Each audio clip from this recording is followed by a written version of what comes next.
Hello there, I'm the student, and in this video I will show you how the AI sees EU4 and what it decides to do and what it not decides to do. And of course how you can then change your military gameplay to scare or bait the AI into doing something stupid.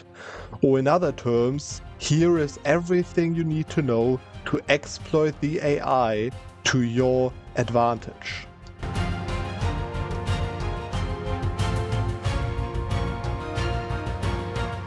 And in this first part I will show you the most interesting general behaviors of the AI before we will talk about the AI's military understanding in the second part. The AI will not fire any advisors until they have at least 5 loans. And then they will try to not fire tier 4 or 5 advisors as long as they can maintain them somehow. AI won't spend more than half of their income on great power influence. So if you want to get influenced by the AI, you would have to see how expensive it would be for them. And the AI will also not pay more than 1 year of their income, on repaying your loans or other AI's debt. AI only offers condottieri if it has a militarist ruler and only to direct neighbors. The AI tries to have 1/4 per 75 development. AI won't try a naval invasion until they have at least 1 more ship than the enemy. And of course, naval strength and morale and so on, the amount of heavy ships, all of that counts as well. So they won't try naval invading until they think they have at least a little bit stronger navy than the enemy. And if they do, they will never send more than 45% of their army to invade the enemy.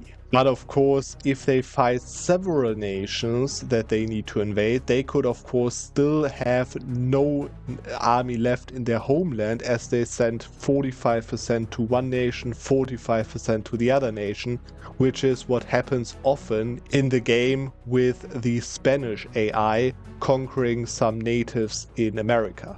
AI nations won't claim your throne or other AI's thrones if you have at least 2 times their development. And even if you don't have that much more development, the AI will still only claim your throne if they have at least 20 more prestige, even though theoretically 0.01 prestige more would already be enough. And the AI also never claims a throne of a country that is further away than 100 colonial range. AI will only call allies, also player allies, into wars if they have no 4 times bigger army than their enemy. And this is simply troop count. AI will tell other AIs if the player was quote unquote mean to them, which is what the Paradox game code says, which is quite funny, as basically this only means that other AIs wouldn't trust you in the same thing anymore for 15 years. So if you send condottieri and you don't do anything with them, and the AI breaks the condottieri because it doesn't trust you anymore that you sent the troops, then other AIs won't hire your condottieri for another 15 years. And 15 years is in any case always the years that it needs to the AI for trusting you again. The AI will try to always have at least 5% cavalry in their entire army, regardless of the age.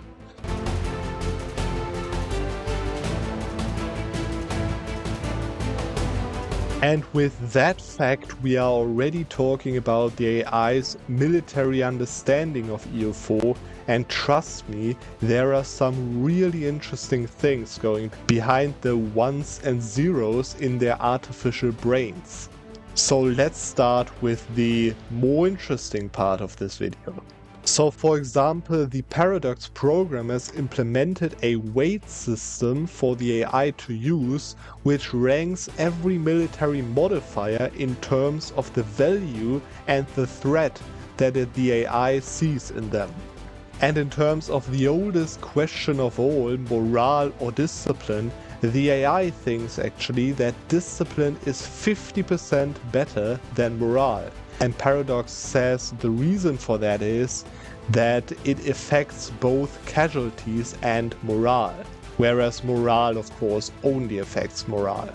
So in the Paradox math of this AI behavior, morale is worth 1.32 and discipline is 2 in comparison, you see? So this is the weight that the AI sees in those modifiers. And as discipline basically means morale and casualties, and morale basically only means morale, in the eyes of the AI, the calculation for casualties modifiers is 2, the number of discipline, the weight of discipline, 2 minus 1.32, the weight of morale. So the difference between the discipline and the morale is the casualties, okay? Which would be 0.68, but that is of course for the entire casualties, so fire and shock. This means that a fire damage modifier, for example, is only worth half of the entire damage calculation for the AI, which means fire and shock damages are worth 0.68, so fire or shock is worth 0.34. And that's already all with math for this video, but this basically means that a 10% discipline modifier is almost valued 6 times more than a plus 10% shock damage modifier. Of course, in the eyes of the AI. But let's be honest, would plus 60% shock damage modifier be worth only the same as plus 10% discipline? Honestly, maybe 10% discipline is worth the same, but let's talk about a different thing that is way more interesting, because the AI makes no difference in the calculation of damage dealt and damage received modifiers. So the AI also thinks that they can beat you if they have 10% more discipline and you have minus 50% shock damage received modifiers. Okay, the AI would still think 10% discipline is more worth than minus 50% damage received modifier.